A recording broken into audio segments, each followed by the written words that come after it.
acrílico é o nome utilizado para descrever o polímero do metacrilato de metila, que é essa molécula que está aí com uma aspa que não deveria estar ali. Então, essa é a composição química do acrílico, né? Você vê que tem carbono, hidrogênio e oxigênio somente. Então, são átomos, elementos que formam a vida humana. Nós, seres humanos, somos compostos, na maioria das vezes, por carbono, hidrogênio e oxigênio também. É um produto de baixíssima toxidez. Bom, uma coisa importante para se falar sobre a reciclagem de acrílico é que acrílico é sempre utilizado na produção de bens duráveis, porque via de regra, quando a gente fala de plásticos, a gente imagina às vezes embalagem, descartáveis e coisas assim, o que não acontece com o acrílico. O acrílico não é um material com que se fabricam produtos que sejam descartáveis, ele é sempre utilizado na produção de bens duráveis, o que significa dizer que nunca são gerados materiais descartáveis e, portanto, a quantidade que vai é reduzida. A quantidade a ser reciclada no lixo doméstico é bastante reduzida. Quer dizer, você não vai encontrar no lixo doméstico uma quantidade significativa de acrílico. Pode ter uma peça que quebrou, que a pessoa está descartando e coisa assim do gênero. Mas a quantidade no lixo doméstico é bastante reduzida. Então, a reciclagem é feita fundamentalmente no ambiente industrial, onde você está trabalhando o material, processa ele e esse processamento gera resíduos que têm que ser reciclados, né? Bom, o acrílico, ele normalmente existe na forma de resinas acrílicas que, vamos dizer, produzem chapas também, são chapas extrudadas. A gente vai ver bastante material no salão do acrílico, né? Tem materiais no salão que são produzidos com resinas acrílicas, materiais produzidos com chapas extrudadas e com chapas cell casting, cuja reciclagem nós vamos ver depois, porque é muito mais complicada.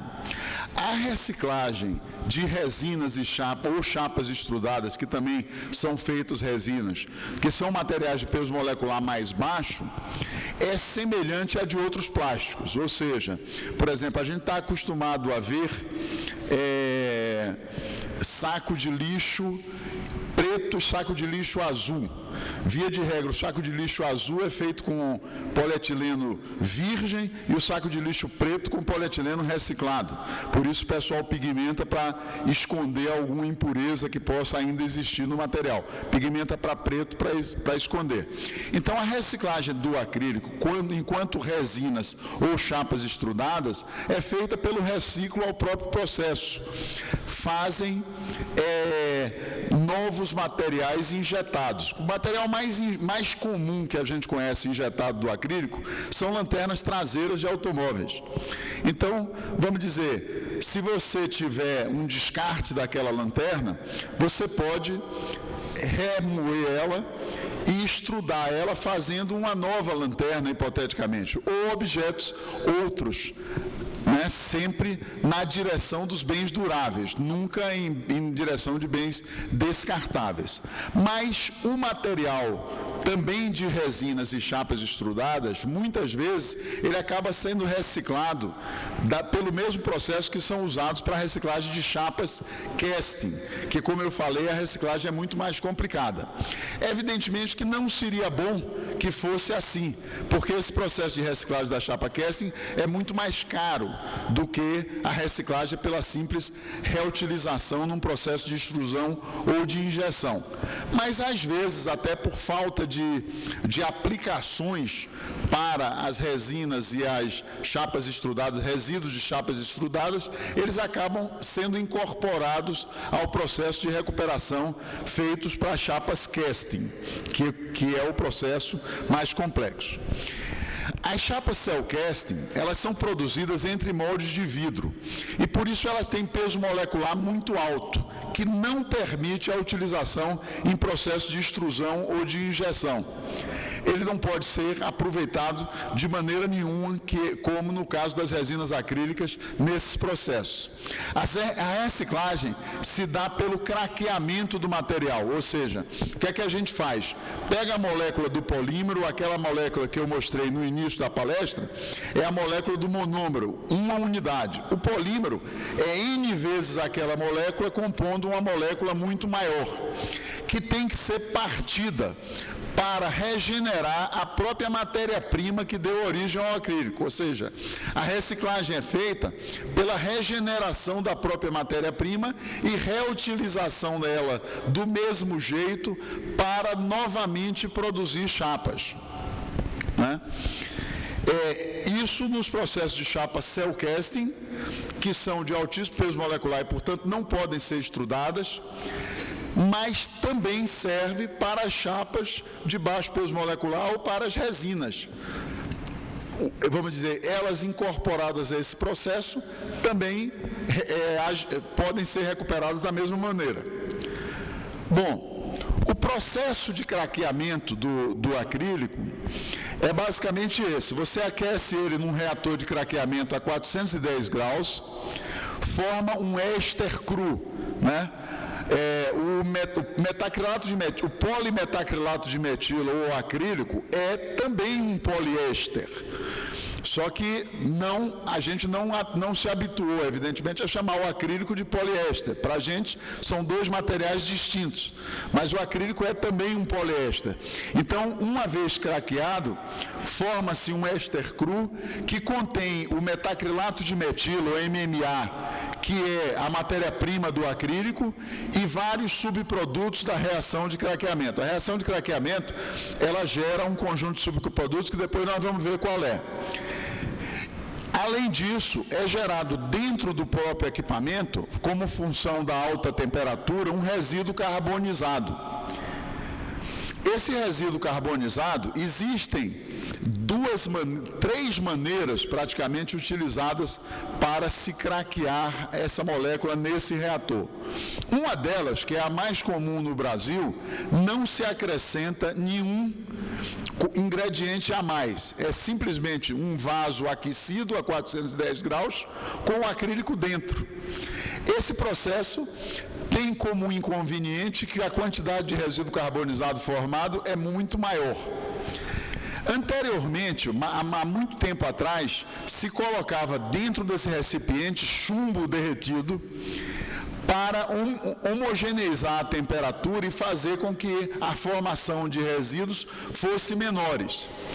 A diferença entre usar chumbo e não usar chumbo é basicamente assim: usando chumbo você aumenta o rendimento, mas em compensação o seu resíduo carbonizado é de altíssima toxidez e de maneira adequada.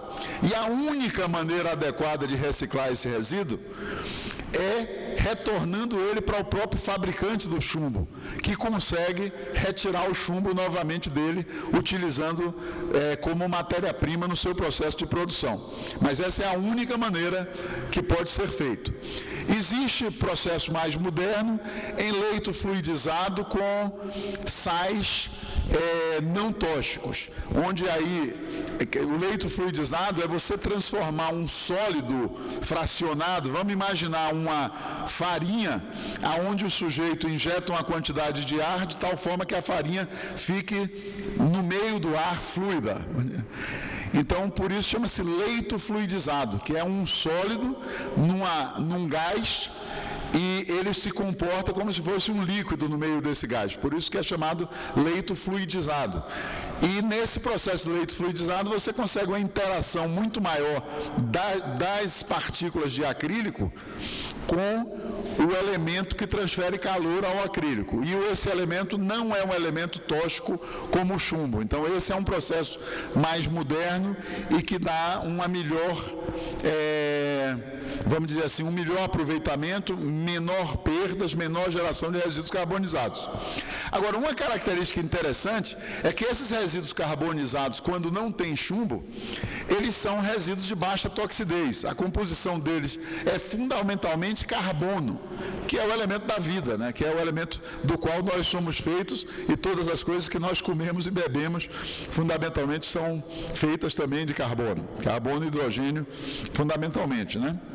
Bom, então esse resíduo carbonizado de dentro do forno é descartado dessa maneira. O éster cru deve passar por um processo de purificação. Por quê? Porque aí está uma relação dos subprodutos que são gerados quando você faz o craqueamento da sucata de acrílico. Metanol, acetona, etanol, ácido metacrílico, ácido acrílico, éter metílico, éter etílico, monóxido de carbono, dióxido de carbono, água, e tem mais alguns outros que podem ser gerados. Carbono, como eu falei, que é o carvão, né, que vamos dizer, a maior parte fica dentro do reator, mas alguma coisa vai também junto com o éster cru. Então, esses produtos contaminam o MMA. Por exemplo, se você regenerar a chapa de uma sucata 100% virgem, ou seja, uma sucata que foi feita com metacrilato de metila puro, o metacrilato de metila, a pureza mínima dele no processo de comercialização normal é de 99,9%, ou seja, tem somente 0,1% de contaminantes outros, o máximo que você consegue naquele processo é um éster cru com cerca de 95% de metacrilato de metila. Talvez no processo de leite fluidizado se consiga um pouco mais, 96, 97. Mas tem 3, 5% de contaminantes que têm que ser removidos do produto. Porque se não forem removidos, deterioram a qualidade da chapa que é produzida